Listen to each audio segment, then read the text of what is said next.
¿Qué es una empresa familiar, Mario? Mira, en términos muy sencillos y coloquiales, es una empresa originalmente creada por un fundador que en el transcurso del tiempo fue incorporando a su familia, ¿sí? Para su gestión y en un momento dado también su gobierno y propiedad.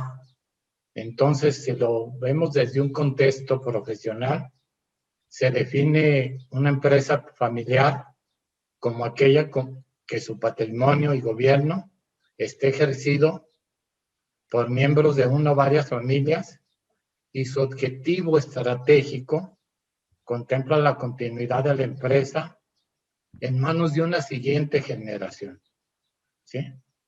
El tamaño de una empresa familiar puede ser tan pequeña o tan grande como Grupo Bimbo, ¿no? Entonces, no es el tamaño el que define una empresa familiar, sino de quién la controla desde el punto de vista toma de decisiones y propiedad, independientemente de quién la gestiona, David, que es más común en nuestro medio que las empresas familiares sean gestionadas por los mismos familiares. Correcto, correcto. Hemos vivido ya por nuestra edad, en mi caso personal, pues algunas empresas, comentábamos antes de entrar al aire con Mario, que pocas empresas van en una segunda o en una tercera generación, pero no podríamos contar con todas las empresas que hemos visto, que hemos tenido en nuestra asesoría, que no han logrado pasar la segunda generación.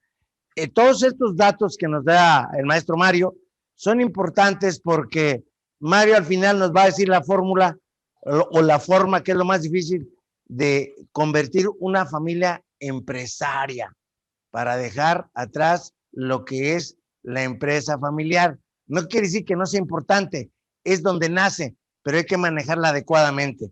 Seguiríamos con una segunda pregunta, mi querido Mario. Pues ese que comentábamos, ¿cuál es el principal problema de la empresa familiar? Mira, el principal problema de la empresa familiar se identifica de acuerdo con las estadísticas en el cambio generacional, ¿sí? Y como lo hemos venido platicando y lo narramos en alguno de nuestros libros, estadísticamente, solo 7 de cada 10 empresas, ¿sí? Perdón, al revés. 7 de cada 10 empresas no sobreviven al cambio generacional. Entonces, ¿a qué nos lleva esto? A lo que platicábamos antes de entrar al aire. Yo le pongo la pregunta aquí a los que nos acompañan en esta plática del día de hoy, que nos identifiquen una empresa centenaria de su localidad, ¿sí? Al final del día, ¿qué sucede? Que en este cambio generacional, muchas veces los fundadores, y a ti te ha tocado verlo en tu experiencia y a mí, se olvidan de que no son eternos y no planean esta sucesión con el debido tiempo y cuidado para que en este cambio, tanto de propiedad, administración y gestión, se pongan a las personas indicadas para que el legado continúe. Comentábamos que son pocas realmente en México las empresas que están en tercera o cuarta generación, ¿no?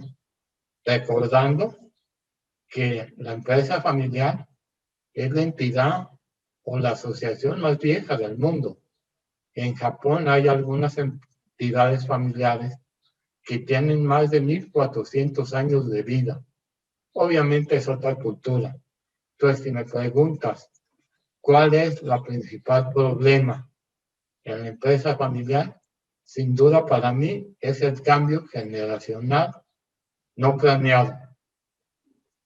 Correcto, ese sería el principal problema, o es uno de tantos retos, la sucesión testamentaria. Ahora, la naturaleza humana nos va En ocasiones somos un producto de las circunstancias y a veces queremos que la siguiente generación sea igual de emprendedora a la primera.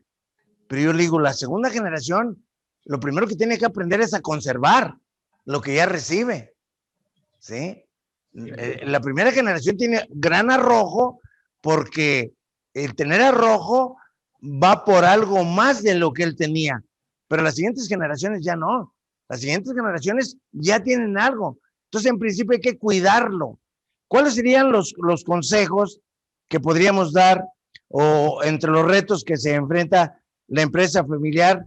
¿Cuáles serían los principales retos, Mario?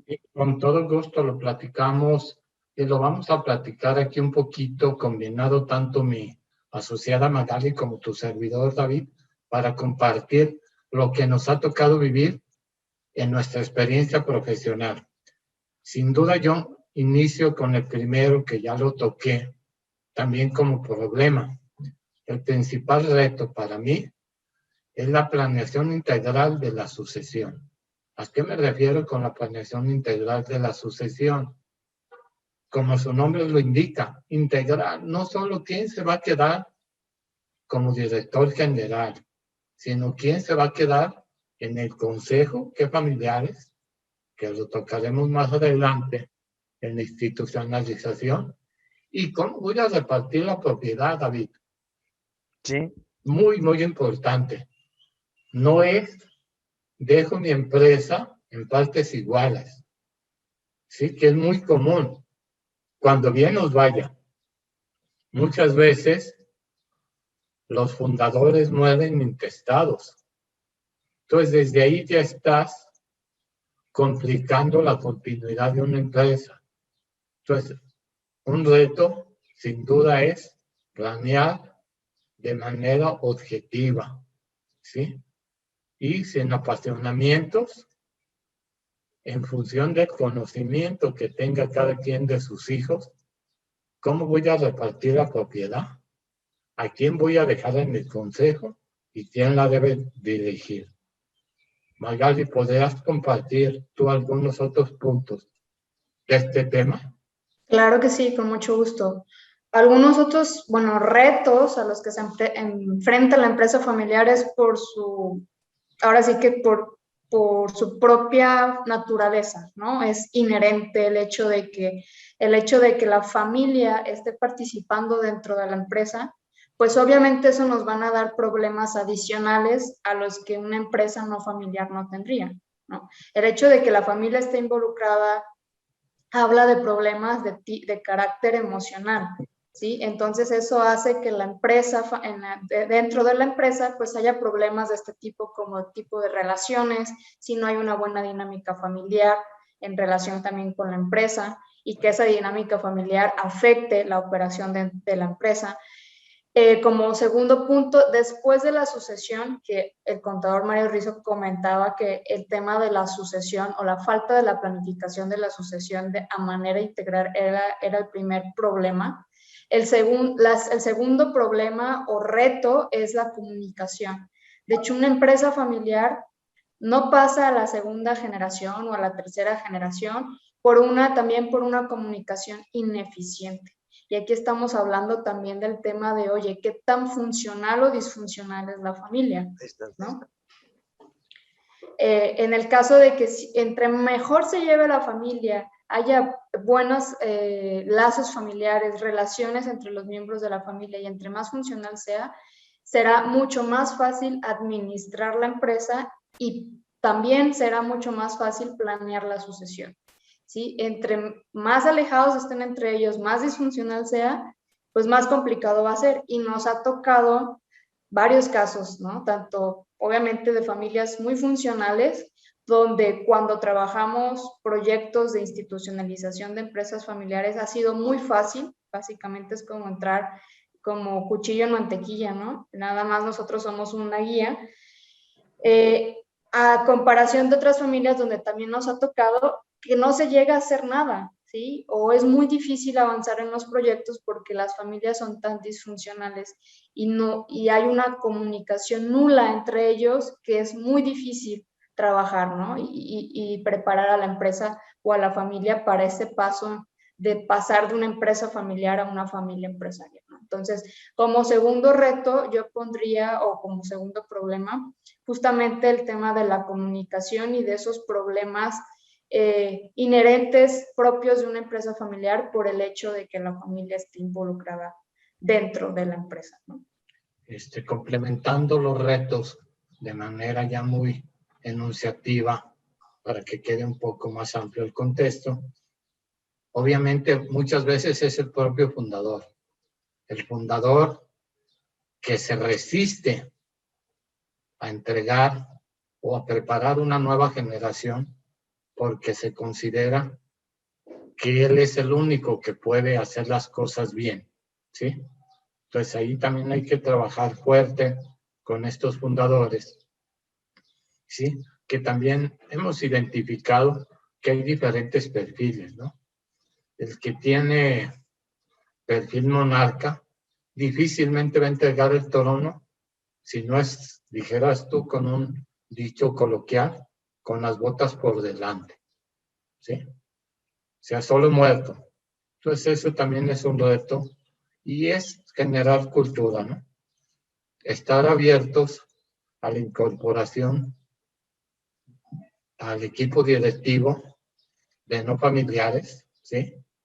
Que puedan hacer mejor función que nosotros mismos o que nuestros hijos, ¿sí?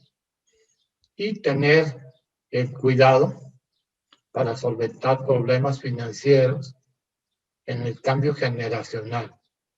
¿Qué sucede con muchas empresas familiares que no se reinventan? Y aquí me gustaría, Magali, que complementes un poco qué es lo que estamos viendo respecto del modelo de negocio en las empresas familiares. Sí, claro. Yo creo que, adelante, No, Magali. adelante. Yo creo que para rescatar algunos conceptos interesantes en este comentario, es importante la observación que nos hacía el maestro Mario. Hay que ejercer la voluntad en la sucesión. A veces los papás, por querer ser justos, pero sin proteger el patrimonio, dicen, para todos mis hijos igual. Y lo que decía el maestro Mario, a ver, no, espérame, vamos a elegir una manera para que la empresa perdure, para que permanezca. Luego también, esa es una parte. Hace unos días, por este mismo medio, tuvimos el aspecto fiscal legal de la sucesión testamentaria. Y eso hacíamos un énfasis ahí, en donde no dejar todo a una manera general, todos iguales, no, más bien hacer legados, viendo la capacidad de cada un integrante de la familia y la necesidad del giro de la empresa, ¿correcto? Y lo que decía el maestro Mario también, en la época actual, la necesidad de financiamiento. ¿Financiamiento para qué? Para ver si nuestro producto merece algún cambio, nuestra rama industrial, alguna innovación por la modernidad y por los nuevos tiempos, porque ahora los negocios se hacen diferentes. Entonces, estos conceptos quiero rescatarlos del comentario general y hacer énfasis en ellos, mi querido Mario, que eso es muy importante. Hemos visto a través del tiempo ampliación de líneas. Ahora, quiero enfatizar esto. Cada empresa, cada familia debe tener un traje a la medida. Exactamente. No hay regla general para la sucesión. Exactamente. Considerando lo que nos decía el maestro Mario, tienes que medir la competitividad de cada uno de los integrantes de la familia. ¿Qué tan competentes son para poder dejarles un cargo, para poderles dejar un giro, para poderles encomendar esa empresa? En la sucesión tenemos el problema, a veces, algunos empresarios les da más importancia a la sucesión de la propiedad, mi querido maestro Mario y Magali, contador Magali. Se preocupan más por a ver a quién le voy a dejar las acciones en la propiedad. ¿Qué debo tomar en cuenta para la sucesión en la empresa familiar? ¿Qué debes de tomar en cuenta? Mira, sin duda tocaste puntos muy finos, David, de este tema, en la reflexión de la pregunta anterior. ¿Qué es lo que nosotros sugerimos? Es hacer un FODA de empresa, familia, propiedad. ¿Sí? ¿Cuál es, como lo hacemos para un simple negocio? ¿Cuáles son mis fortalezas, debilidades, amenazas y oportunidades que tengo como familia, como empresa y como propiedad? Un adecuado conocimiento de nuestros hijos. Como bien también lo comentó Magali, ¿es una familia funcional? ¿Sí? ¿O es una familia disfuncional? Tuve la oportunidad en algún momento de mi vida de platicar este tema con Salvador Valadez, que algunos de ustedes lo pueden haber escuchado. Él se dedica a dar pláticas a familias Al-Anon, ¿sí? Y decía una sencilla reflexión que yo la llevo al punto de los negocios. Si la familia es disfuncional, el negocio va a ser disfuncional. Entonces, David, creo que ahí tenemos que tener el conocimiento y humildad para poder decir, oye, ojo lo que voy a decir, es fuerte, pero real. No veo ni la capacidad para ser dueños en la siguiente generación para que el negocio continúe vivo. ¿Sí? Entonces, ¿qué es lo adecuado? Antes de entrar en ese tema sucesorio, hacer esta reflexión y, de ser necesario, vender el negocio antes del cambio generacional, para que el negocio continúe vivo. Y se vale también que la familia continúe con un patrimonio que no tenga que ver con el negocio. Obviamente ahí entra toda la parte que tú manejas muy bien, fiscal, legal, y por qué no de negocios. Yo quiero, pero mis hijos no quieren. Pues, ¿qué hago? Eso es interesante. En principio tenemos que ser conscientes de que, como dijera mi madre, por toda la eternidad ha habido choque generacional. ¿Sí? Entonces, hasta eso tenemos que considerar para ver cómo le vamos a decir a nuestros hijos, mediante un consejo, mediante el asesor, ¿sí? Porque luego también en las empresas ha habido muchos casos en que la segunda generación, porque fuimos amigos de la primera, confidentes de la primera, en la segunda generación pues nos dan las gracias. Y es muy común, ¿eh? Sí, ¿cómo no?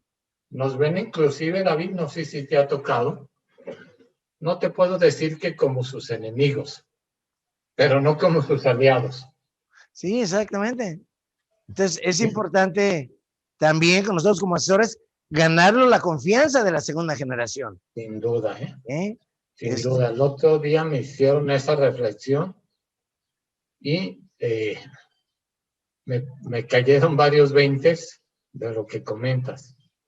Y en lo particular a mí me ha tocado, y trabajamos en equipo con Magali, posiblemente Magali va a ser más empática con las nuevas generaciones que yo, ¿sí? Pero el fundador pues tiene la confianza en quien conoció, y los hijos muchas veces cobran facturas al equipo que ayudó a su padre, ¿sí? Hay que buscar ese equilibrio de juventud y experiencia en este cambio generacional, y ni que el talento con experiencia se vaya, pero que tampoco se les niegue la oportunidad a los jóvenes de innovar. Y es donde quisiera complementar con lo del modelo de negocio, si es que está vigente, para que pueda continuar. Y aquí me gustaría que tú opinaras, Magali, que nos hemos encontrado y que puede ser que ahí ya concluyas que no hay sucesión, a menos que hagas un cambio. Correcto. Adelante, Magali. Sí, muchas veces, digo, el fundador puede estar aferrado también a que, y pasa, ¿no? Por el hecho de, oye, seguimos con la tradición o la innovación. No es una paradoja que tenemos en la empresa familiar. No, el fundador siempre va a estar generalmente, ¿no? Más del lado de la balanza de irnos por, oye, lo he hecho de esta manera desde hace 30 años, 40 años, me ha funcionado, ¿por qué tengo que cambiar en este momento? ¿No? ¿Por qué tengo que hacer cambios? Y es uno de los choques también muy naturales cuando ingresa las nuevas generaciones. Vamos a decir que el fundador, tiene 50, 60 años, entra la nueva generación, a lo mejor recién graduada de la universidad, ¿no? Trae estas ideas frescas, quiere hacer cambios dentro de la empresa, porque ve áreas de oportunidad, porque aprendió muchas cosas dentro de la universidad, ha tenido otras experiencias, y es un choque ahí generacional, ¿no? Y es donde hay conflicto entre el que el hijo, la hija le dice a papá que necesitan hacer cambios, y el fundador se resiste a hacer esos cambios, y muchas veces entra también en esa ceguera de taller, ¿no? En el que por tantos años a lo mejor pues ha hecho las cosas de la misma manera y no ha levantado ahora sí que la cabeza, la cara para ver qué otras oportunidades hay allá afuera, ¿no? Entonces hay esta disyuntiva entre tradición o innovación. Pero tristemente muchos fundadores en muchas ocasiones se quedan con esta ceguera de taller y se niegan a esta innovación, ¿no? A evaluar si realmente su modelo de negocio sigue vigente o no. Y muchas veces se resisten a este cambio y llegan a la crisis de que su modelo de negocio ya no es vigente, ¿no? Pero se aferran a no cambiar, y estamos en un alto riesgo de que el modelo de negocio o el negocio por sí solo pues fallezca, ¿no? Que sí, si bien tiene la visión de traspasar su negocio o de suceder su negocio a la siguiente generación, pero pues si no innova, si no cambia, si no valida su modelo de negocio, no va a haber empresa que transmitirla a la segunda generación, ¿no? Entonces, la empresa familiar habrá fallecido, no, a lo mejor no por problemas de familia, no por problemas de la sucesión como tal, sino por un problema de negocio, ¿sí? Que fue su modelo de negocio que no lo estuvo validando. ¿Y cómo valido mi modelo de negocio? Pues básicamente en dos factores. En estar muy de cerca con mi cliente, con mi mercado, para saber si las necesidades y los problemas de mi cliente siguen siendo los mismos, que es muy probable que no. O sea, realmente el comportamiento del consumidor va cambiando de acuerdo a diferentes circunstancias, ¿no? Y muy claro lo tuvimos con la pandemia. ¿Cuántos negocios o empresas no quebraron por no adaptar su modelo de negocio a una nueva necesidad que el mercado tenía, ¿no?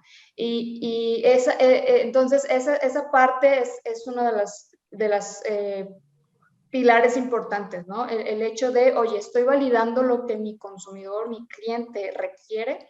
Y también la otra parte es, oye, estoy al pendiente de lo que sucede en el ambiente externo de la empresa. Sí, hablando de, oye, megatendencias, factores políticos, económicos, sociales. Sí, ¿qué es lo que está pasando allá fuera de mi entorno? No solo dentro de mi empresa, pero ¿qué está pasando allá fuera que puede afectarme y que puede ser tanto una oportunidad como una amenaza para mi modelo de negocio, ¿no? Muchas empresas, y un ejemplo muy conocido es Blockbuster y Netflix, ¿no? Exactamente. Blockbuster tuvo en su momento la oportunidad de comprar a Netflix, pero los de Blockbuster dijeron, esto que tú me estás ofreciendo jamás va a funcionar, ¿no? No les creyeron, ¿no? Y se les fue una oportunidad de oro. ¿Y qué pasó ahí? justamente por no evaluar esas megatendencias que venían del mercado, ¿sí? Y aferrarse en un modelo de negocio en el que pues sí, ya había sido exitoso y maduro, pues se les fue esa oportunidad. ¿Y qué pasó ahora? Netflix pues es el rey del entretenimiento, ¿no? En cuanto a películas, todo lo que es streaming, y Blockbuster pues ya pasó a la historia, ¿no? Entonces, eso le puede pasar también. Es un riesgo y un problema que también puede tener una empresa familiar al aferrarse a la tradición. No quiere decir que la tradición la eliminemos, ¿no? Todo ese legado que a lo mejor viene desde hace 3, 4 generaciones, sino es encontrar la manera en cómo vamos a balancear ese legado, esa tradición con la innovación, ¿no? Es como encontrar un punto medio, un equilibrio. Hago una pequeña reflexión de esta respuesta que me parece muy adecuada. 2 puntos básicamente. Tenemos que analizar nuestro producto, como dice la contadora Magali, porque pudiera ser que nuestro producto haya madurado demasiado y necesitamos una innovación en el mercado, como fue el caso que nos mencionó ella. Y un caso semejante ya lo tuvimos con anterioridad. El Viper, el Viper murió, no por mal el producto, porque hubo un producto sustituto que lo superara. Entonces, esa parte es importante. ¿Qué producto sustituto puede competir con el producto que yo quiero suceder a la siguiente generación?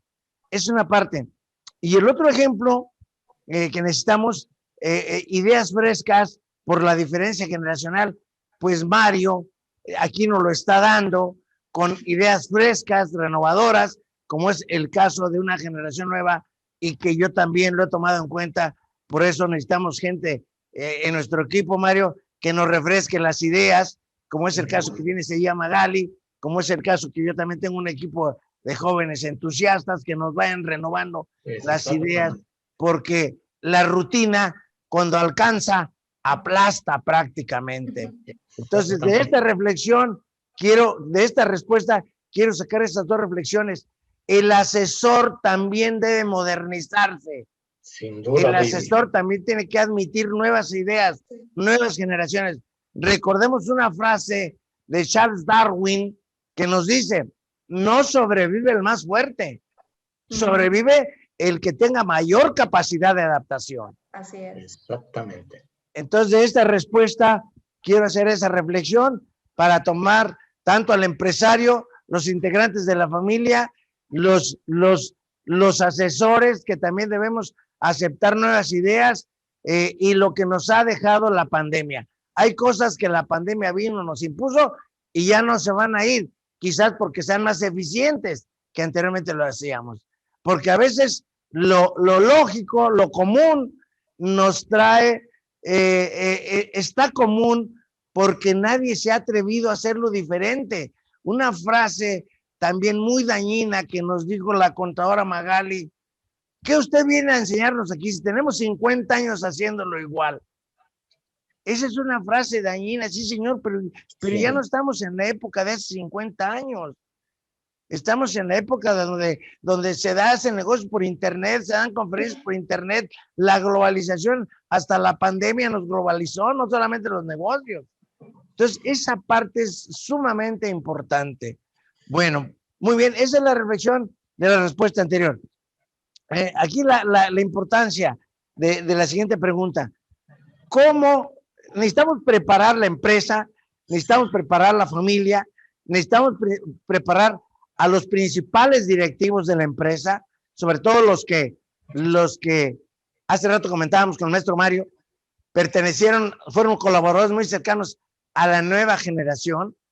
A veces no hay una adaptación a seguir asesorando con el mismo feeling, válgase la expresión, a la segunda generación, porque ya no son amigos, etcétera. ¿Cómo preparar la sucesión en la empresa familiar?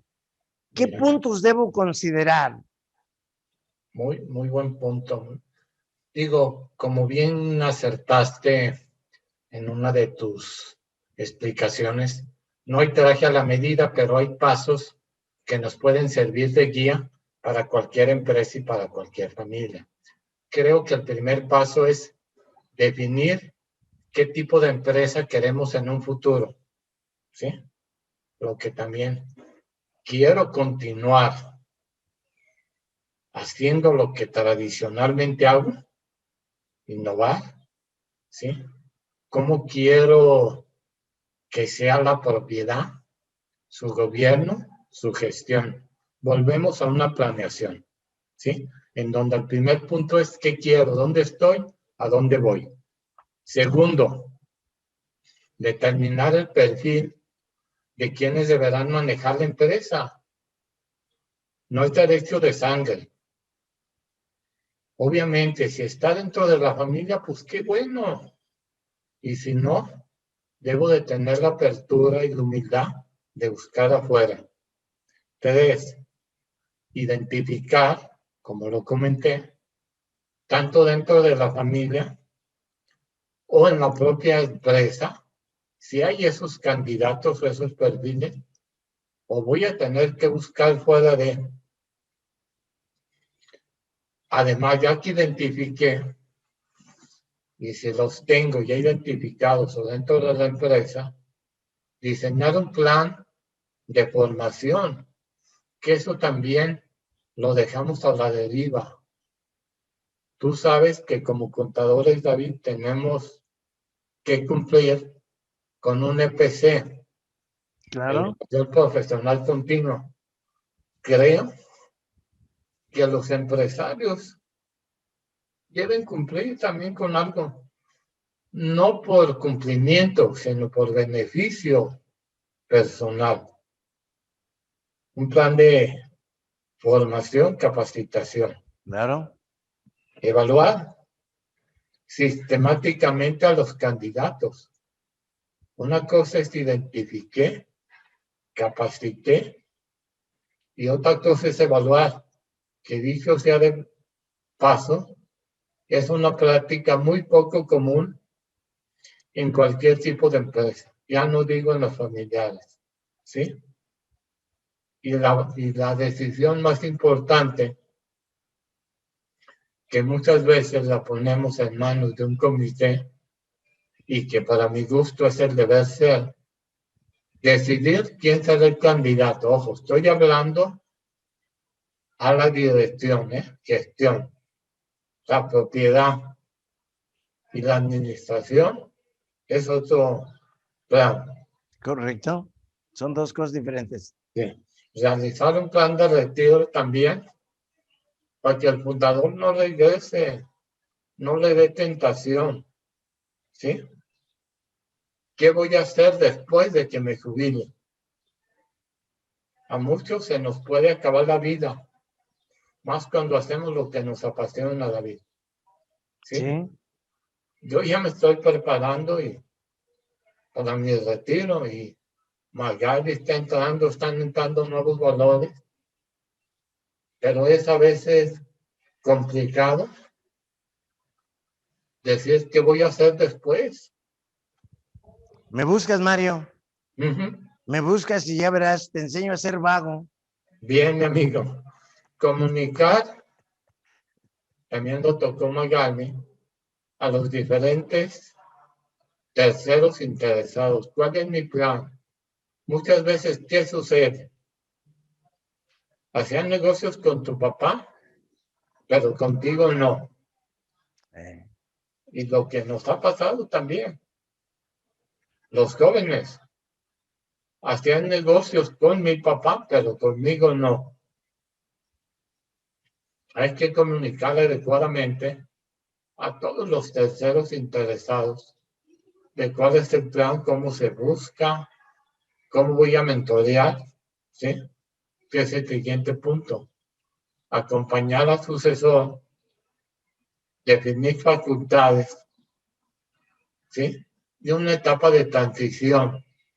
No soltarle todo la responsabilidad ni todo el poder, si no probó que ya era el adecuado. Claro. Y finalmente todo esto formalizarlo por escrito, ¿sí? Complementando con la sucesión en la propiedad. Porque como lo toqué en mi libro El Sucesor, si dejo a David como mi sucesor de mi gestión, pero dejo a otro de dueño, pues el dueño lo va a quitar. Muy bien. ¿Algo que nos puedas comentar, Magali, referente a esto? Referente a cómo preparar la sucesión. Yo creo que Mario ha tocado 10 puntos fundamentales y me encantó el último, me encantó la formalización de los acuerdos que vayamos tomando, porque eso es una guía que vamos a dejar a quien queramos que siga con la empresa, ¿sí? Pero algo que nos pudieras comentar, Magali. Sí, parte de ese proceso de sucesión, pues hay muchas herramientas que ayudan a esa formalización, como ustedes lo comentan, ¿no? El protocolo familiar ayuda mucho a esa toma de acuerdos, formalización de acuerdos, ¿sí? El protocolo familiar es un conjunto de acuerdos que se enfocan en lo que es la familia, la empresa y la propiedad. Y justamente ahí se toman acuerdos como, oye, ¿cuándo se va a jubilar el director general? ¿Sí? Va a haber un proceso de sucesión. Si se va a jubilar a los 65, 60 años, ¿con cuánto tiempo de anticipación se va a preparar y elegir a un sucesor? Entonces, en el protocolo familiar, desde antes de que suceda, ¿sí? Ya se puede estipular y tomar el acuerdo en el protocolo de familia, ¿sí? Además de temas como, oye, ¿cómo vamos a preparar a la siguiente generación, a los sucesores? También se puede acordar o tomar acuerdos en relación con eso en el protocolo. Oye, a lo mejor los vamos a ir integrando en el consejo de familia, ¿sí? Vamos a crearles planes de carrera o prácticas profesionales a las nuevas generaciones, ¿sí? ¿Cómo vamos a ir involucrando a esa nueva generación donde pueden salir los sucesores futuros dentro de la empresa? Y hay otras herramientas como en el propio fideicomiso, que seguramente más adelante lo toca el señor Rizo, donde también se puede ahí dejar esos acuerdos en relación a la sucesión, ¿sí? El tema de fideicomiso es bien importante, sobre todo para el tema patrimonial, ¿sí? De la sucesión del patrimonio. Nosotros recomendamos en nuestra práctica el uso del fideicomiso para asegurar que ese deseo, ¿sí? Del fundador del reparto de su patrimonio a la siguiente generación esté totalmente blindado, ¿no? Entonces, ese tema de sucesión patrimonial específicamente es muy amplio. Pudiéramos tener otra entrevista hasta específicamente, ¿no? De temas de testamento, fideicomiso, etcétera. Y otro punto importante que ayuda a esa formalización de la sucesión, creo yo, es que sin duda el predecesor y el sucesor tienen que estar un tiempo trabajando juntos, ¿no? Que es parte de ese proceso de sucesión. ¿Por qué? Porque es lo más rico. El predecesor, o en este caso el fundador, vamos a decirlo así, pues va a preparar ese sucesor, le va a transmitir toda esa experiencia, todos esos conocimientos, la experiencia de tantos años, ¿no? Y el sucesor pues va a aprender, va a absorber como esponja pues todo ese conocimiento y experiencia. Y como decía el contador Mario Rizo, esa transmisión del capital social es sin duda de lo más importante, el hecho de presentar formalmente que el fundador también empodere poco a poco al sucesor y que le vaya presentando al sucesor con los demás grupos de interés, ¿no? Oye, con proveedores, con clientes, con el del banco, ¿no? Que también es muy importante, con todos estos individuos que no son solo los empleados dentro de la empresa, pero también fuera de la empresa, que es fundamental que el sucesor conozca y que lo conozcan, o la sucesora, ¿sí? Para en el momento en que se dé la transición, ¿sí? O el cambio de la batuta, para el sucesor ya esté totalmente reconocido, ¿no? Y respetado también por los demás. Que bueno, el respeto se gana, también no se transfiere, el respeto se va a ganar también conforme el sucesor tome liderazgo, ¿no? Y lo practique. Pero sí, esto sería como mis comentarios adicionales.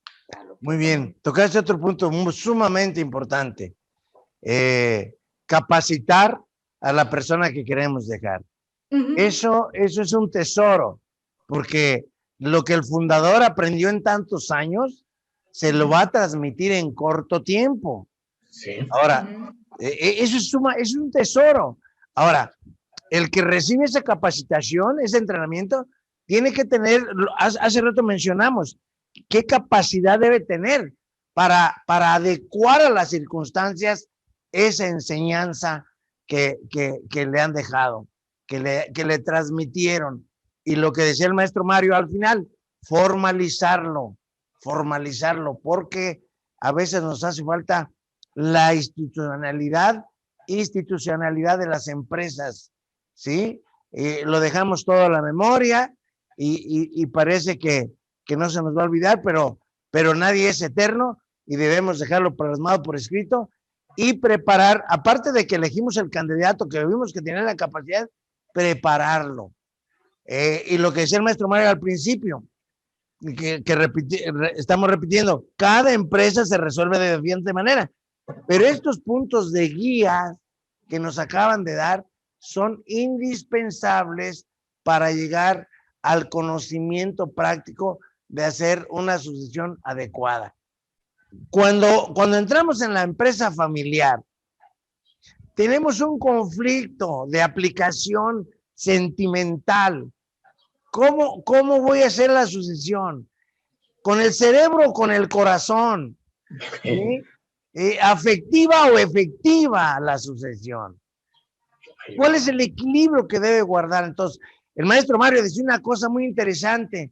Si es una familia funcional, me es más fácil, ¿correcto? Pero nosotros como asesores, el director, el dueño, a veces caemos en eso que es más afectiva que efectiva. Sí. ¿Qué nos puede comentar, maestro Mario, referente a eso? Mira, volvemos, y qué buen tema, ¿eh? Es también una paradoja, ¿sí? Como lo comentábamos de innovación y tradición, que comentaba Magali, afectiva o efectiva. Tenemos que buscar las dos, ¿sí? Parto de la base también, y voy a ser reiterativo, y lo tocaste tú al inicio, David. Cada familia es distinta, ¿sí? Pero en general la familia siempre, tradicionalmente, se va a enfocar primero en la afectividad que en la efectividad. Correcto. Y es parte de lo que termina también con las empresas, ¿sí? Hay un par de autores en empresas familiares que yo respeto y reconozco mucho. Es uno, Manuel Álvarez, que dice, su opinión es que cuando la familia es prioridad, el manejo del negocio se vuelve más sencillo. El punto aquí de fondo es, ¿a qué le llamas prioridad? Porque para mí prioridad es salvaguardar los intereses de la familia y que siga teniendo un modus vivendi adecuado. No es que porque sean mis hijos, les voy a dar los puestos clave, tengan las competencias o no, ¿sí? Entonces siempre debo de buscar un equilibrio. Me inclino más por la fórmula que da Imanol de la Goitia, que pone el ejemplo de un barco, en donde si te inclinas hacia la familia, el barco se va a hundir. Y al hundirse el barco, ¿qué sucede? Se hunde la familia, se hunde la empresa también. ¿Sí? Sí, ¿cierto? Y donde te inclinas, también todo tu empuje en la empresa, también el barco se hunde. ¿Sí? Se desequilibra y se hunde y te llevas de paso a la familia. Y sucede, lo toco, David, en mi libro Laboradictos, ¿sí?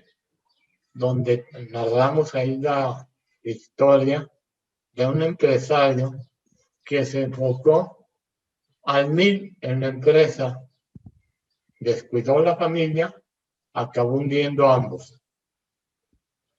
Te dedicas exclusivamente a satisfacer las necesidades y emociones familiares, hundes la empresa. Entonces creo que lo ideal como objetivo es la consolidación de ambas. ¿Y quién nos va a ayudar a eso? Lo que vamos a tocar más adelante. Institucionalizar la familia e institucionalizar la empresa. Sí. Para que ambas se fortalezcan mutuamente. Correcto. Es interesante. Contadora Magali, ¿qué nos puede comentar al respecto? Perdón, creo que no estaba activado mi micrófono.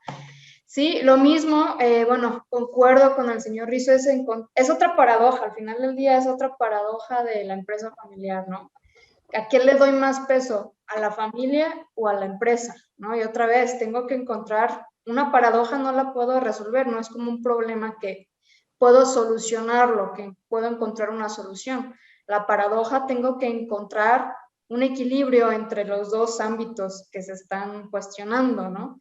Entonces, igual es tratar de equilibrar, pero también, si bien tomar la decisión, vamos a decir, no, es totalmente difícil excluir los sentimientos, excluir lo que es nuestro rol de padre o de madre, pero sí tratar lo mejor posible de tomar las decisiones lo más objetivo posible, ¿no?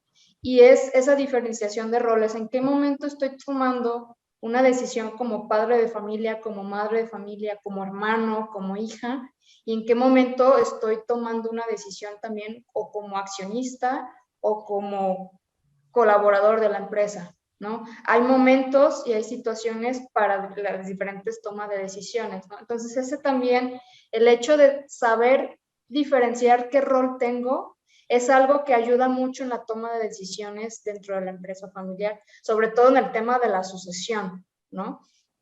Y es estar totalmente abiertos a, oye, si mi hijo, sí, que muchas veces es difícil, no tiene el perfil, o mi hija no tiene el perfil para tomar la dirección, pues estar abiertos a que la dirección lo ocupe un colaborador que a lo mejor lleva mucho tiempo dentro de la empresa, pero tiene las capacidades para tomar la sucesión o tomar el puesto, o inclusive traer a alguien de fuera, ¿no? Con un perfil adecuado que cumpla con los requisitos y que ese externo sea director también general de la empresa.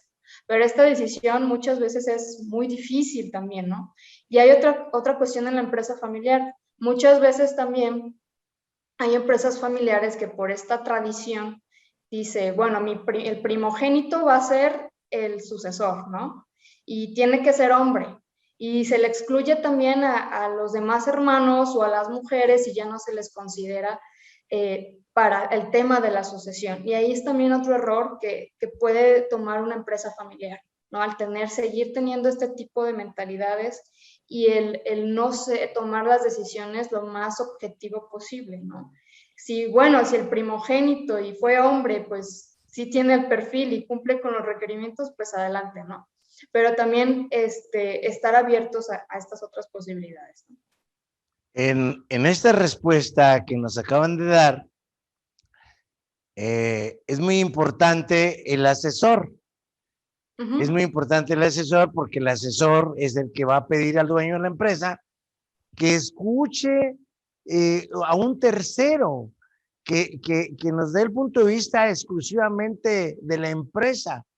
Porque como yo dije al principio, con el cerebro, con el corazón, y muchas veces paternidad mata todo.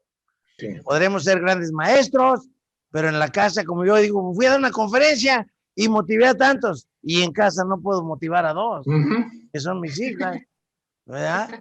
Entonces, paternidad y maternidad mata todo. Entonces, ahí es importante el papel del asesor para por lo menos hacer referencia a qué empresa le dio resultado a este señor le dio resultado aquí, y también señalarlo por causa, a este señor no le dio resultado esto, o escucha a un tercero. Esa es la reflexión de esta respuesta. ¿Qué debo hacer? En la actualidad se maneja gobierno corporativo, pero a veces lo vemos demasiado rígido. Recomendamos el gobierno familiar.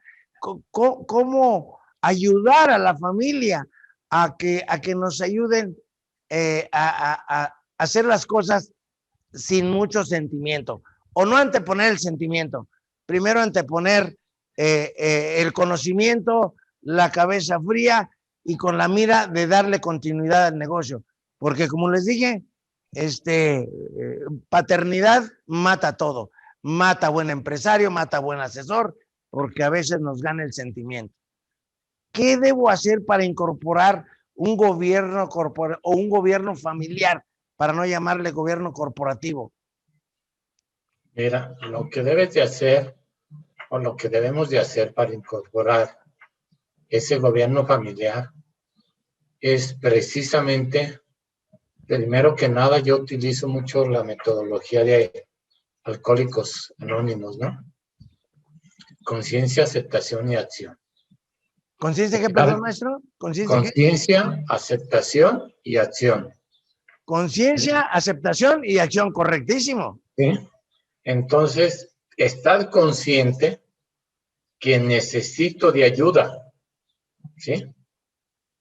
Que no tengo todo el conocimiento, y es también lo que comentas tú, nuestra labor como asesores, para saber que también la familia necesita un gobierno. Generalmente, como lo comentaste, nos vamos tradicionalmente a gobierno corporativo, pero ahí estoy nada más enfocado en la corporación o en la empresa.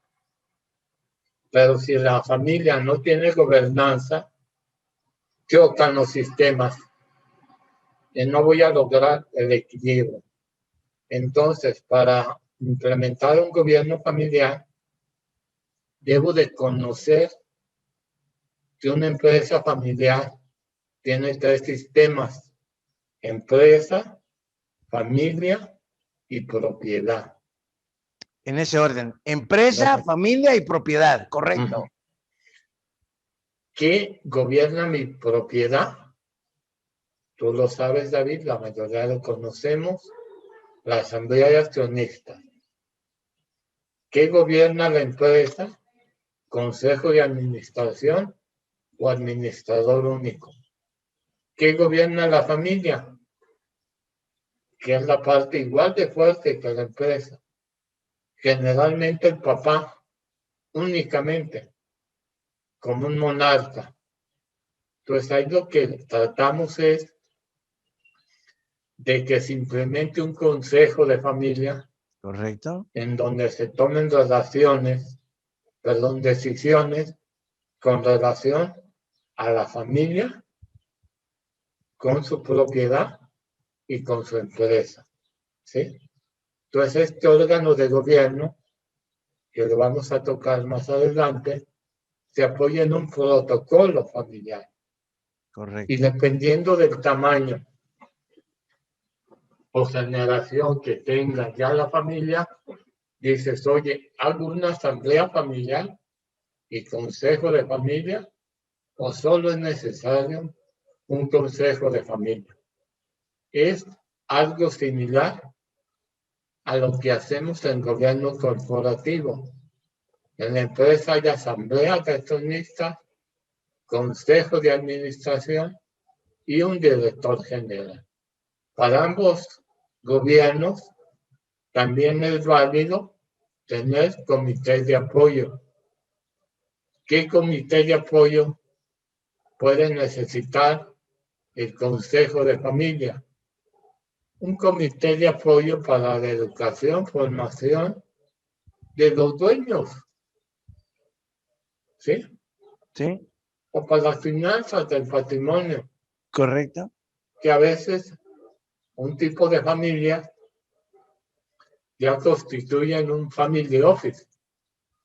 Correcto. Una familia de oficinas, ¿no? Que les administra todo. Como tenemos comités de apoyo en la empresa de auditoría, evaluación, compensación, planeación y finanzas, riesgos, igual. Entonces es la forma que conjuntamos ambos gobiernos. Y cuando el gobierno de la familia funciona, pues hace muchísimo más funcional el de la empresa. Correcto, muy bien.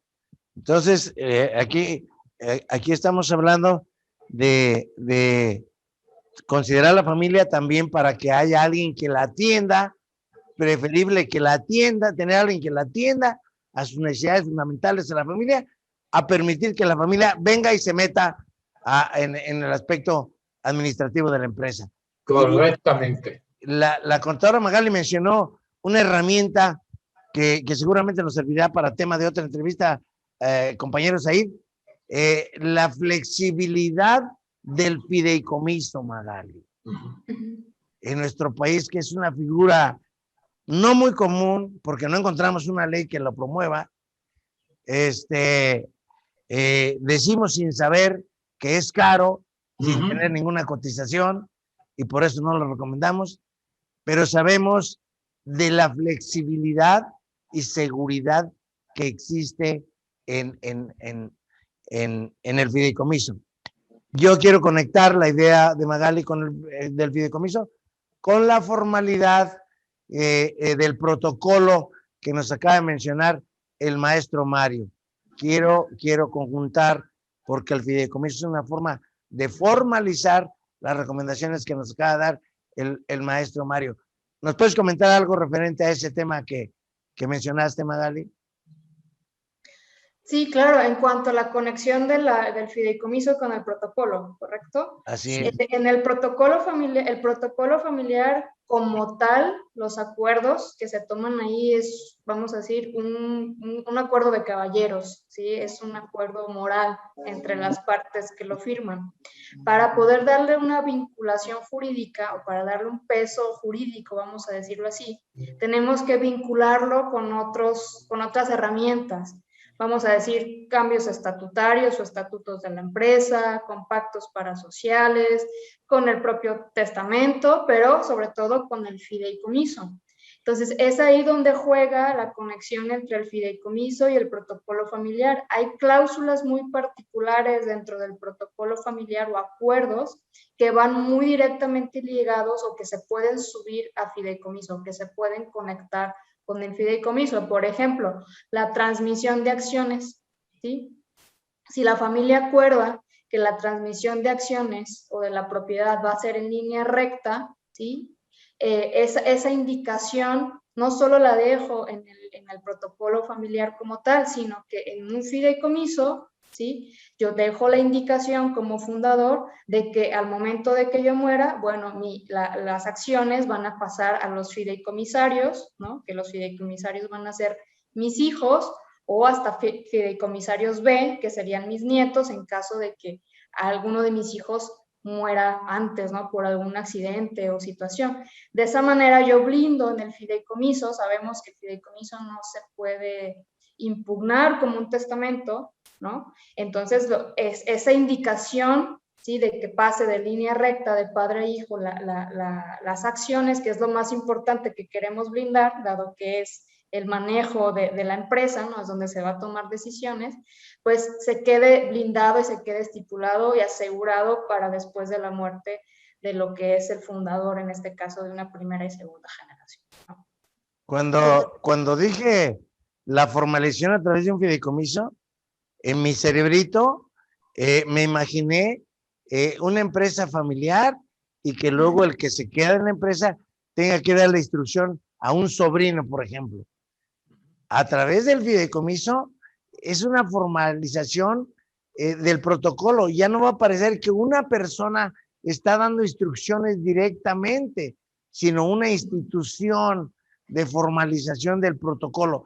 Por eso se me hizo sumamente interesante tu comentario.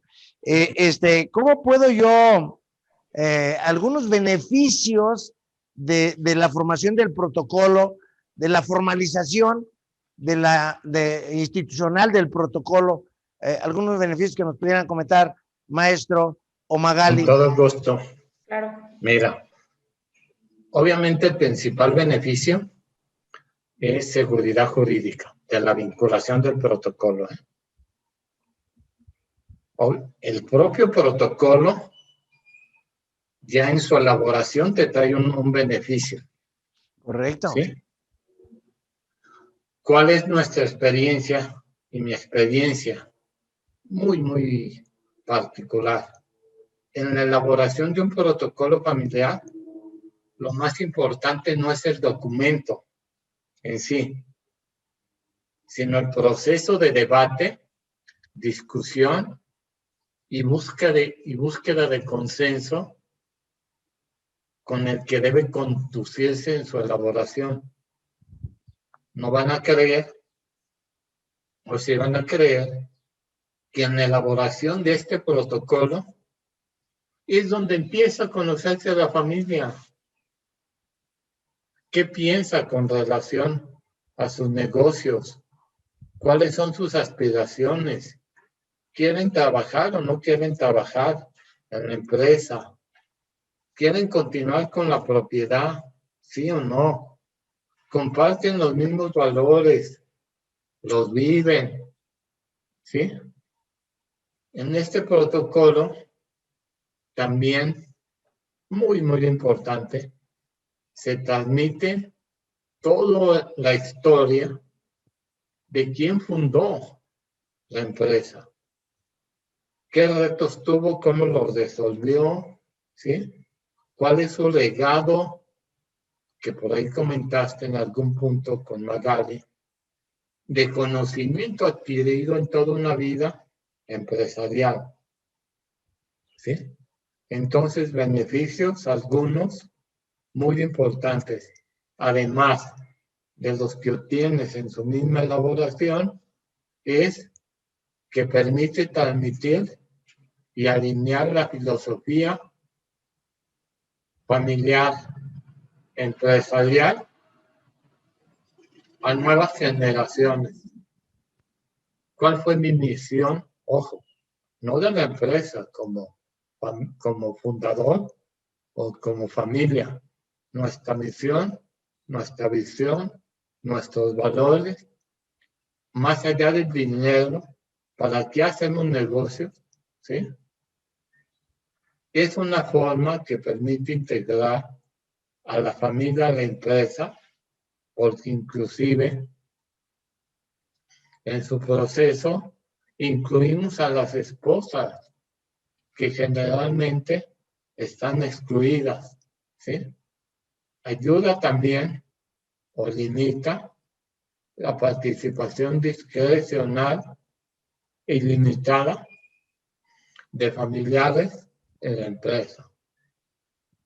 No ayuda a que no crees puestos solo por ayudar a un familiar, ¿sí? Exactamente. Que ese es un error frecuente. Muy. ¿Sí? Mencionaste algo interesante, Mario. Dime. Mencionaste algo interesante, involucrar a la esposa, a la hermana o a la jefa de familia. Tiene una cualidad muy grande de integrarla. Normalmente la mujer cuida más el dinero que el varón. Sí. Cuida más el dinero que el varón. Cuida más el flujo. Entonces también en esa... Ahora, oye, pues los muchachos nunca han trabajado. Bueno, pues para eso se requiere un protocolo, para acostumbrarlos. Nosotros sabemos trabajar porque nacimos con el arma más fuerte de la humanidad, la necesidad. Nacimos con esa hambre, por eso nos debemos trabajar. Pero yo les digo a los muchachos en la universidad, si mi padre hubiera tenido dinero, hubiera sido un bagazo. El vagar me sale muy bien, ¿verdad? Entonces, ese protocolo es una forma de integrarlos.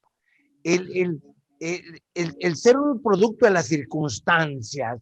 Si al niño le dimos todo, pues lógicamente que no va a saber trabajar. Entonces necesitamos involucrarlo en una necesidad, enseñarlo a que cuide lo que va a recibir antes de incrementarlo. ¿Correcto? Entonces es una necesidad, no es falta de educación de los muchachos, no es falta de ética, es que se les dio a lo mejor mucho y no tuvieron necesidad de como otras familias, como quien hizo el patrimonio inicialmente, que trabajó por necesidad, etcétera, etcétera. Entonces, ese proceso, ese protocolo, esa inclusión tiene que ser de una manera formal, ¿sí? No a veces regañarlos porque no, es que no saben trabajar como uno. No, pues ni van a saber. Se desarrollaron bajo otras circunstancias, ¿correcto? Entonces, Correcto. esa manera de hacer un protocolo para involucrarlos es sumamente importante, sumamente delicado y donde nosotros como asesores debemos tener un especial cuidado. Magali, si nos puedes comentar algo. Sí, me gustaría agregar que otro beneficio del protocolo familiar es que es preventivo, ¿sí? Tampoco esperen que el protocolo, cuando hay problemas, el protocolo familiar lo va a solucionar. Es como la medicina preventiva, ¿no?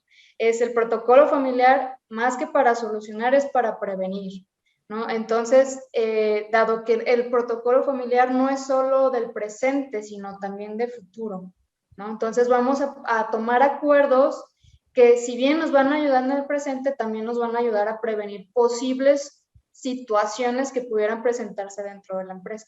Y que es mejor, o en la propiedad o en la familia, y que es mejor tomar acuerdos ahora que estamos, vamos a decir, en armonía, ¿sí? Se recomienda también hacer un protocolo familiar cuando hay mayor armonía y relación entre los miembros de la familia, que va a ser mucho más fácil de esta manera a esperar a lo mejor que se dé un problema, un conflicto, y va a ser mucho más difícil ponernos de acuerdo, ¿no? Y llegar a una solución. Entonces, el protocolo familiar es, más que solucionar problemas, es preventivo, ¿no? Y si bien la familia lo puede iniciar un protocolo familiar, es decir, puede reunirse y hacer acuerdos y empezar vamos a decir, a tomar nota y empezar a tener un documento donde ellos tomen acuerdos, sí se recomienda que sea a través de un asesor, ¿sí? Especializado en estos temas de empresas familiares.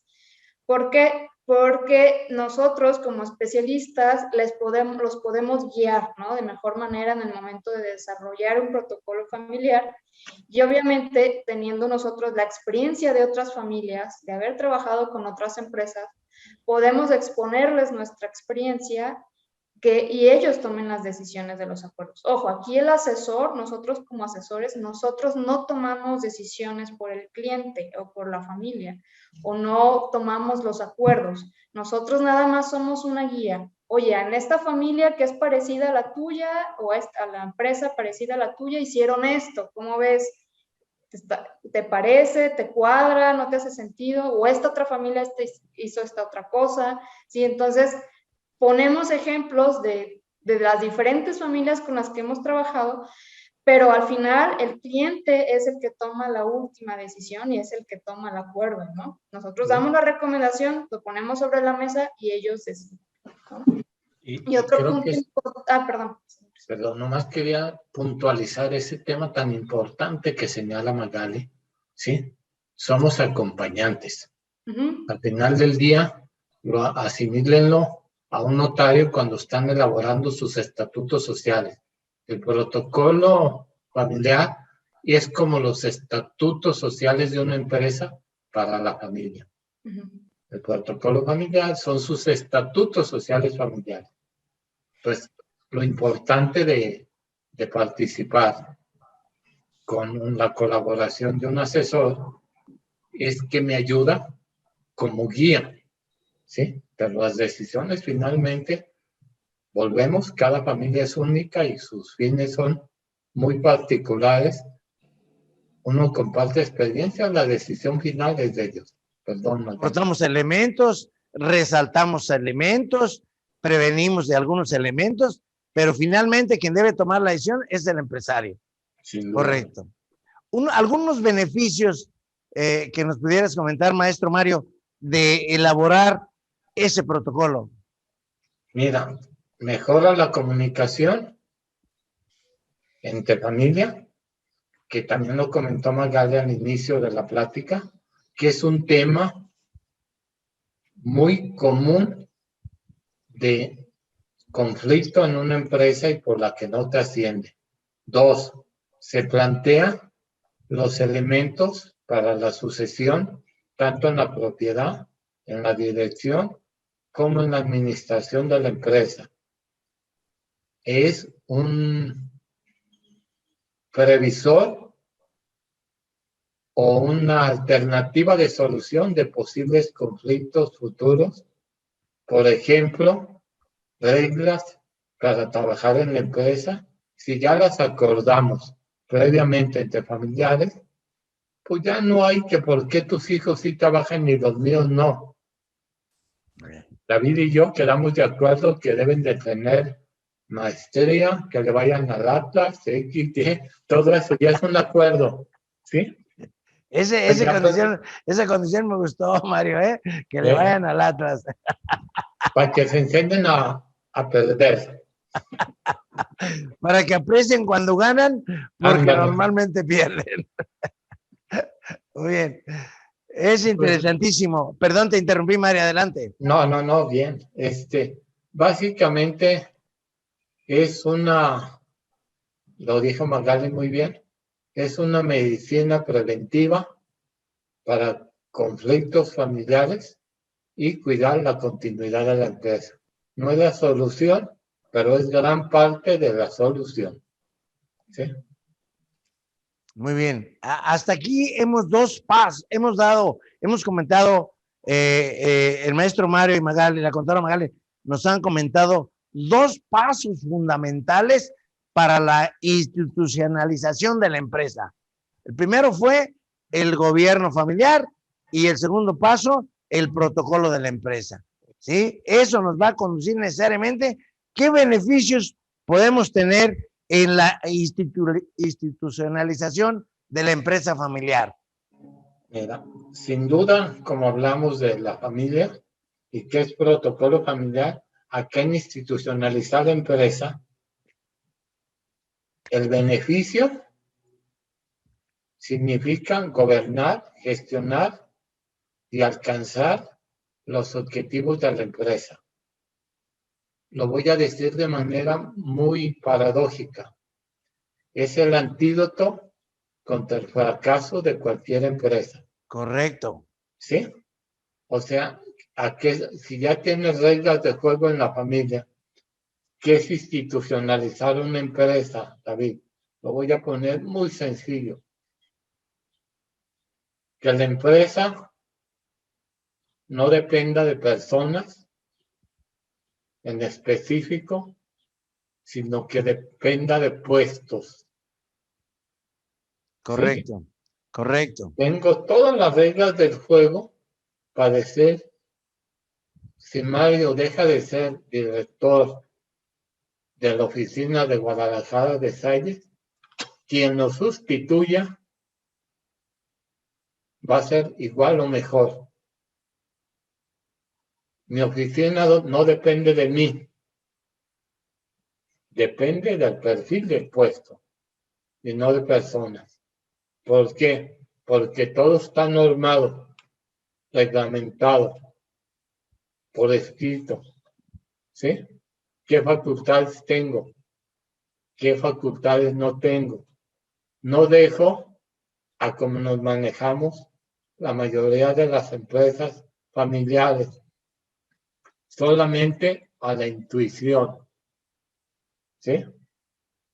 Formalizo la toma de decisiones para inclusive aprender de los fracasos. Correcto. Porque los tengo documentados. ¿Sí? Muy bien. Esta institucionalización implica, ojo, tener la humildad para aprender algo nuevo y desaprender lo que ya no aporta valor. Muy bien. Excelente. Entonces estamos buscando la formalización de la empresa, la institucionalización, protección del patrimonio, pero con una convivencia cordial en la empresa que siga persiguiendo los fines de la protección patrimonial. Sí. ¿Sí? ¿Cómo lo voy a hacer? David, nomás me faltó este punto. A base de procesos y estructuras formales, documentadas, Correcto. ¿sí? No nomás por colgarme la medallita de que tengo el ISO 9000, ¿sí?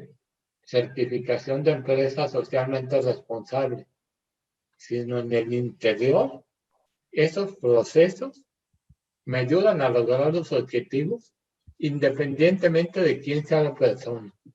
Obviamente, entre mejor colaborador tenga, te ves más bien, pero dejas de depender más de la persona y tienes mayor fortaleza en el proceso. Qué importante es eso, qué importante es, aquí me recuerda, primero definir las funciones, y las tareas. Lo voy a tratar de aterrizar en algo que a veces no hacemos.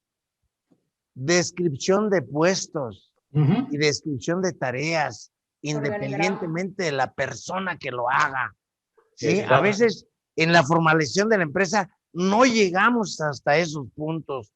Entonces, para esta sucesión es definitivo lo que nos acabas de comentar, Mario. ¿Sí? Es definición de funciones, definición de responsabilidades y definición de tareas. Y esto queda plasmado en un análisis de puestos, descripción de puestos y responsabilidades. Correcto, que se irán actualizando. Normalmente no llegamos hasta allá en la práctica, pero es muy importante lo que hemos platicado hasta este momento.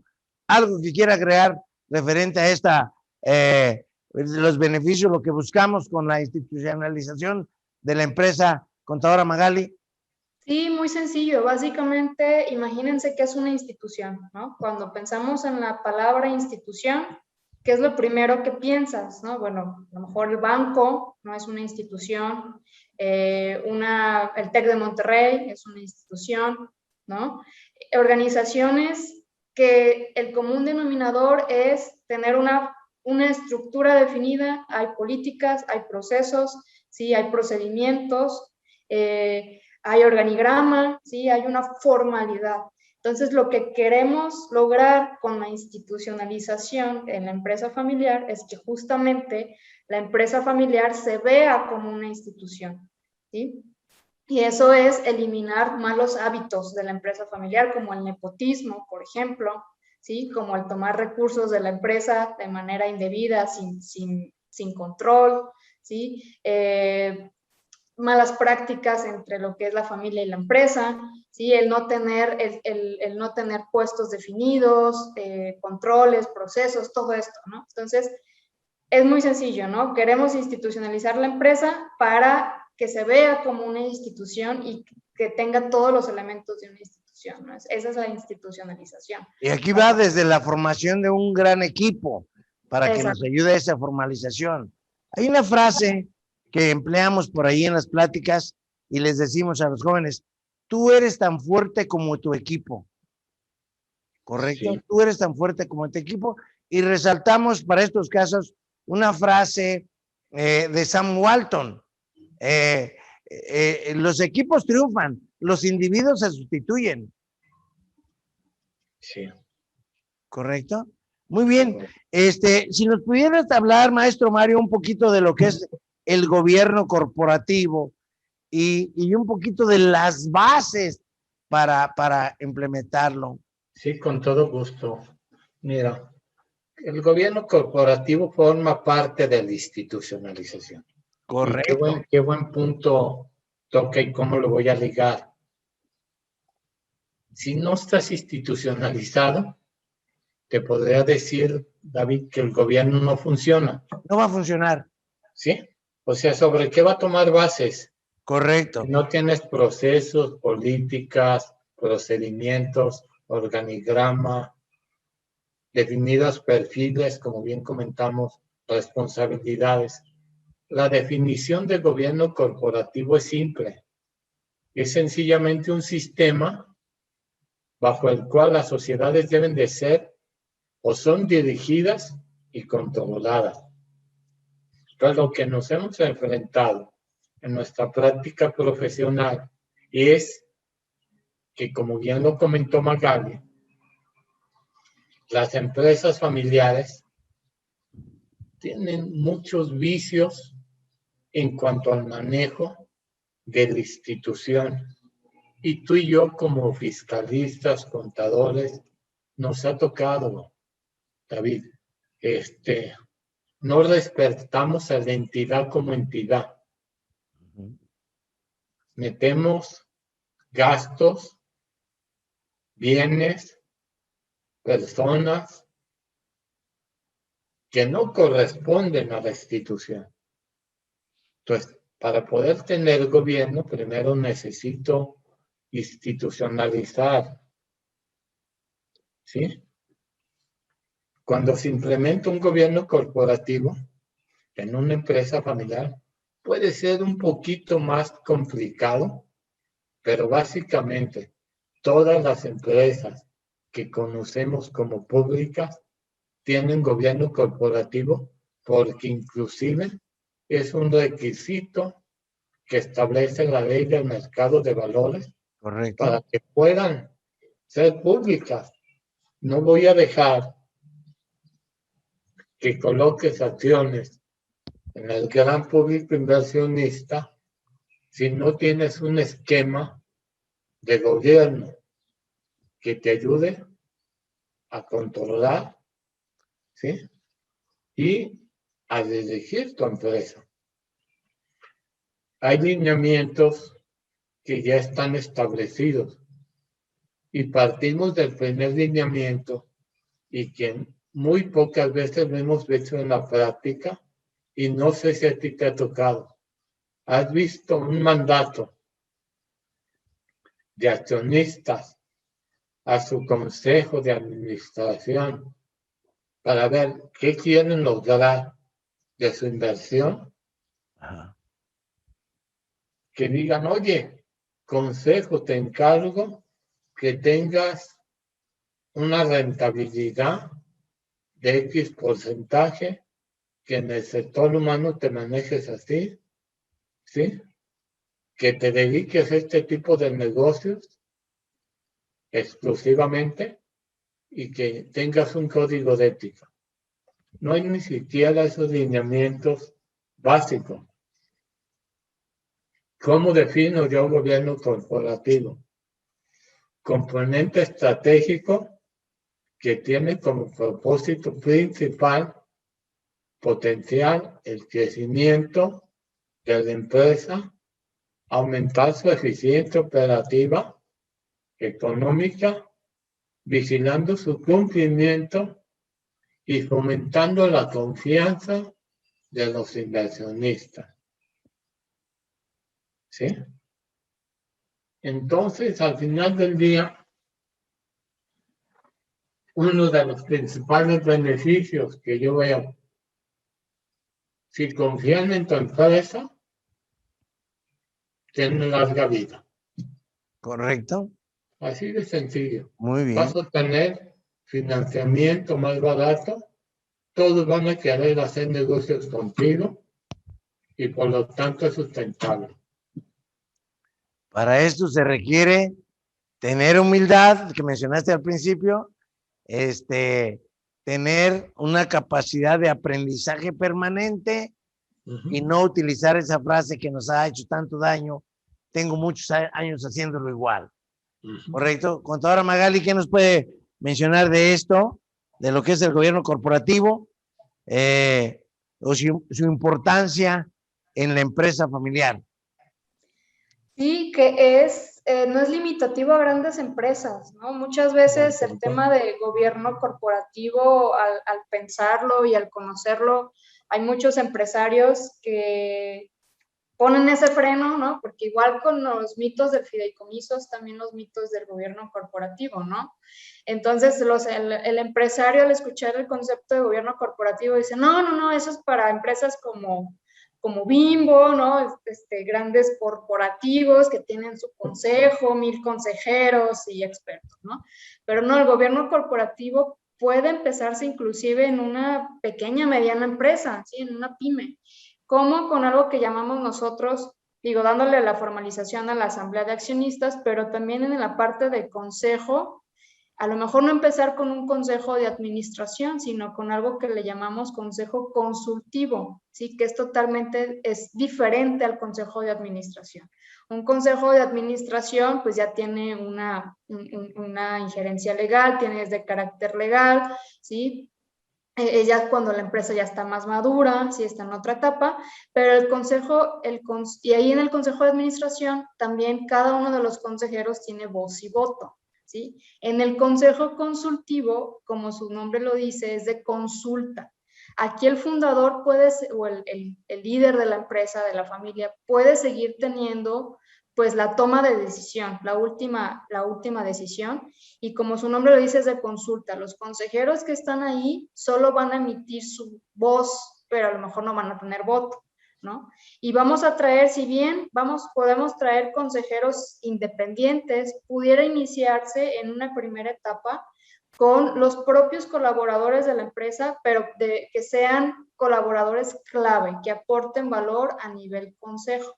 Entonces, podemos empezar con un gobierno corporativo a nivel pequeño, ¿no? En una primera etapa de un consejo consultivo, primero entre nosotros, nos acostumbramos a esta nueva manera de gestión, de toma de decisiones, y después a lo mejor vamos incorporando a 1 o 2 consejeros independientes que me aporten valor, y que sean expertos, ya sea en evaluación y compensaciones, en planeación y finanzas, en auditoría, y que sean expertos en su materia y traigan estos conocimientos de otras industrias, de otras empresas, y ya posteriormente pudiéramos también pensar en la idea de ya formalizar ese consejo consultivo y migrarlo a un consejo de administración, ¿no? Entonces, un gobierno corporativo, no se asusten por lo que implica o que solo sea para grandes empresas.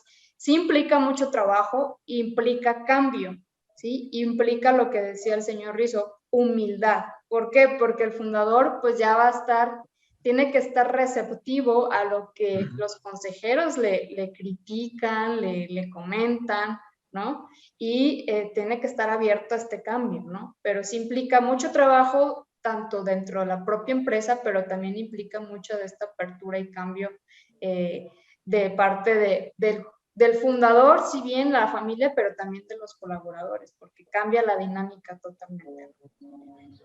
Muy bien, resalto 2 cosas de esta respuesta para reflexionar. Como ejemplo, mencionaste Bimbo. Hay que recordar que Bimbo nace siendo una empresa familiar. Entonces, la referencia que hiciste, pues, es muy ad hoc a lo que estamos tratando. Mencionaste 2 órganos de la empresa con la institucionalización. Consejo de administración y consejo consultivo. Y si lo vamos a formalizar, a institucionalizar con un fideicomiso, también tenemos en el fideicomiso la formación del comité técnico. Técnico, exactamente. Que tomaría las acciones o de consejo consultivo o de consejo de administración, apoyándonos en otro órgano institucional. ¿Sí? Que en el caso de fideicomiso, David, para complementarlo, el comité directivo pues es un comité formal, entonces toma las veces, más que de consejo de administración, toma las veces de propiedad, de asamblea de accionistas, es donde lo vinculas, ¿sí? Correcto. Entonces ahí está esa importantísima decisión que, dicho sea de paso, en la práctica, y tú también lo sabes, porque estamos en el mismo barco de prestación de servicios, la Asamblea General de Accionistas no se le da la formalidad que se debe. Así es. ¿Sí? Son de papel. ¿Cuándo te ha tocado realmente que se cumpla con un proceso de convocatoria que efectivamente sea una rendición de cuentas del órgano siguiente de gobierno, que es el Consejo de Administración o del administrador único? En la práctica es muy común que firmen sin saber que están firmando. ¿Qué conlleva? Que posiblemente les estén diluyendo la propiedad o una decisión que tomaron, que hablaron y que no saben ni de qué. Y como tú también lo conoces, porque estás muy metido también en la parte jurídica, el desconocimiento de una ley no te exime de su Claro, cumplimiento. claro. Si yo firmé un acta y a lo mejor ahí acordamos vender la empresa, no tuve ni siquiera el cuidado como accionista de leer lo que venía en esa acta de asamblea, ordinaria o extraordinaria. Entonces es muy importante también, complementando, quiero hacer mucho énfasis de la no confusión de roles. Como accionistas tenemos derecho a dividendos, a participar en la asamblea y posiblemente silla asegurada en el consejo de administración. Correcto. Tenemos derechos corporativos de voto en la asamblea de accionistas que muchas veces no los ejercemos para definir el rumbo y recibir información respecto de la empresa. Pero ahí es, no yendo a preguntar directamente a quien opera. Y el consejo tiene el rol de aportación de valor, ¿sí?, con base en sus conocimientos para contribuir con las estrategias, análisis de resultados, mitigación de riesgos y para tomar mejores decisiones. Pero también, lamentablemente, hay poca cultura de cómo funciona un consejo consultivo o ya formal de administración.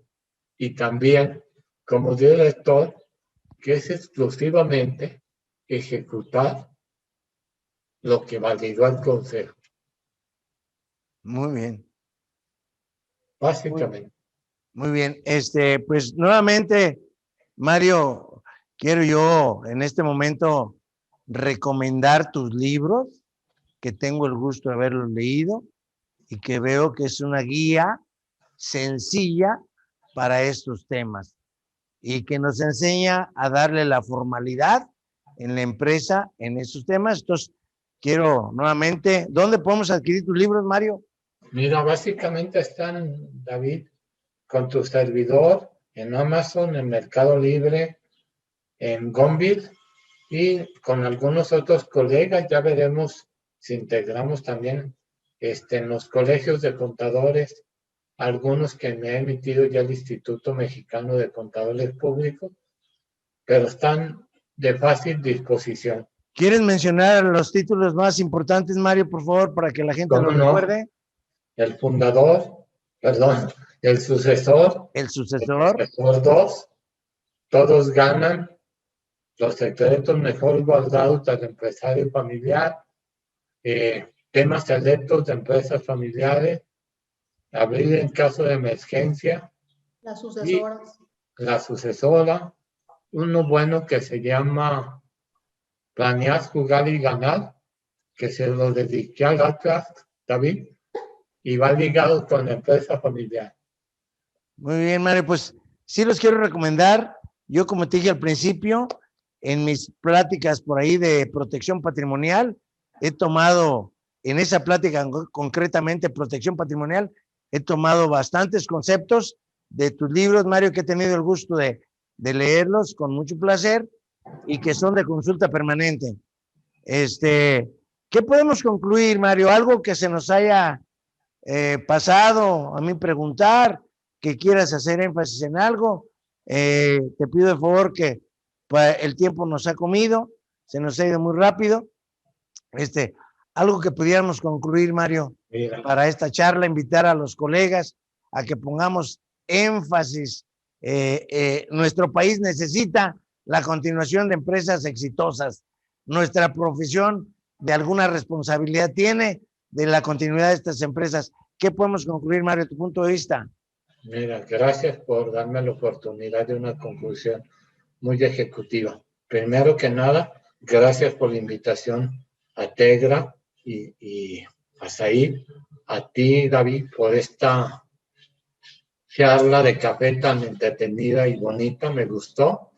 Y a todos los colegas que ayudemos a generar cultura para que las empresas familiares se mantengan vivas. Son de suma importancia para la economía de un país. Sencillamente generan más del 52% del Producto Interno Bruto y un 70% de los empleos, ¿sí? Entonces aportamos muchísimo a la sociedad. Es una lástima que se mueran en el cambio generacional.